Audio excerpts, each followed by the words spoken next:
Habang inaayusan nga pala ni ate si Arya, yung bunso naming anak ko, hinayusan niya ng buhok habang ako ay nagliligpit at naghahanda na ako ng lutuin naming ulam. Magpapangat nga po pala ako dyan ng isda. Ayan. So, habang inaayusan ni ate, si Arya, kasi hindi talaga yung nagpapaayos ng buhok, ayaw magpasuklay, ayaw magpatali, kaya ayan, inuto siya ng ate.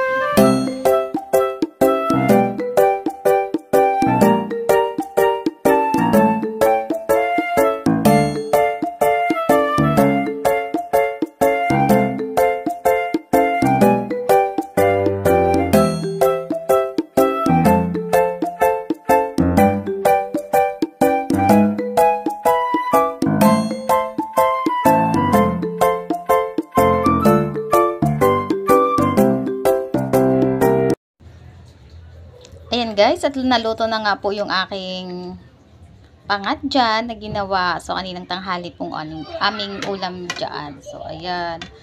O, diba? Nagkunti na yung sabaw kasi nabawasan na ho yan at may kumain na. Ayan, late lang yung aking pagbibideo na.